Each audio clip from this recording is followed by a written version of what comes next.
Iranian eligible voters have been asked to choose from 6 candidates, all considered conservatives, as the main pro-reform leaders were not allowed to stand. The new leader will have to deal with an economic crisis as well as international pressure over Iran's nuclear program. Well, the University of Sydney's Dr. Naser Ghobadzadeh moved to Australia from Iran in 2008 and is an expert on political Islam. He joins us now in the studio. Good morning to you. Dr. Ghobadzadeh, I know it's very, very early, but what predictions can we make about who could be the winner of this election in Iran?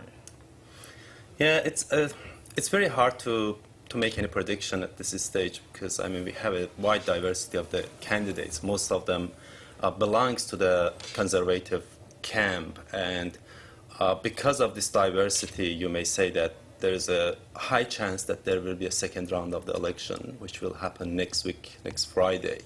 And most probably one of the hardliners will go with the semi-pro reformist candidate, which is Rouhani, to the second round. But as I said, it's highly risky to predict at this stage. You mentioned Rouhani, who is regarded as a reformist. Will he be allowed to win?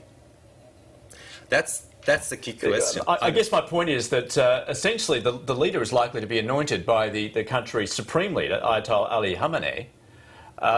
He would surely not allow a reformist to take the reins. I don't think so. I don't think that he will be allowed to be the president.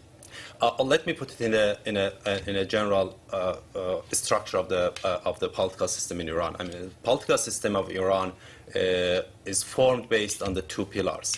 One pillar is the theocratic or religious pillar, and the other one is the electoral or this the democratic or semi-quasi-democratic pillar, you may say.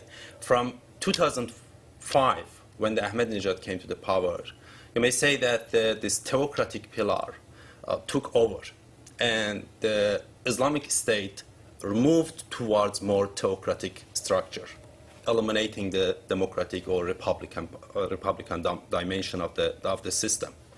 And I think that they have paid high price to reach this point, and they wouldn't let it go away very easily. So that's why I cannot imagine Rouhani being the next president. But Iran's politics has always been full of surprises. And the 1979 revolution was a surprise, I mean, for the whole world, for the Iranian as well. 1997 reformist movement was a surprise as well. Nobody expected that one. And 2009 uprising was a surprise as well. Nobody could expect that sort of uprising or political unrest after the 2009 election. So, do you think it's possible that if the election shows signs of, a leader being selected by the supreme leader rather than being by popular vote, that there could be another uprising like there was in 2009? It's less likely for a few reasons. The first reason is that, the election and electoral process this time is not polarized. In 2009, it was polarized. There was a very sharp division between the conservative camp and reformist camp. And now there is no such a camp.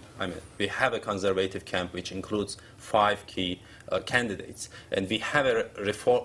He's not reformist. Rouhani doesn't belong to any reformist party or reformist camp. He is somehow but he's considered slightly more moderate than the others. Exactly, that's the point. But he's not a leading reformist leader or something like that.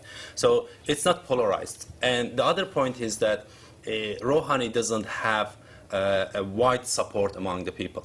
So in 2009, Mousavi and Karoubi, they had a wide support among the people, and people were sure somehow that their votes has been stolen. You mentioned 2009, of course. There was the alleged rigging there, which essentially led to the uprising.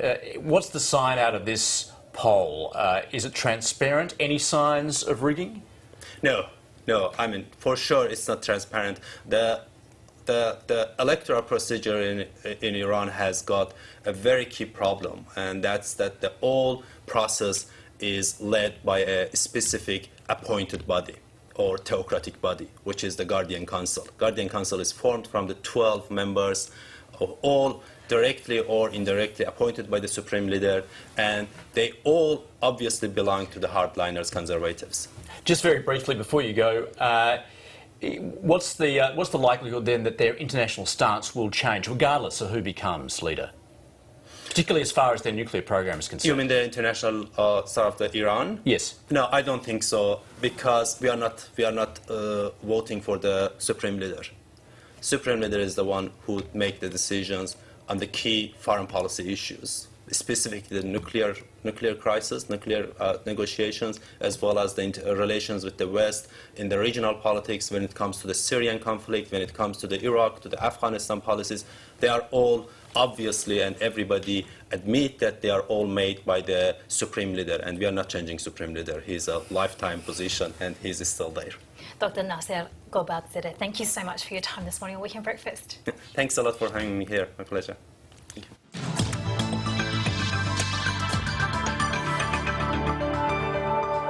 Let's take a look at the satellite. A low pressure system is causing heavy rain and strong wind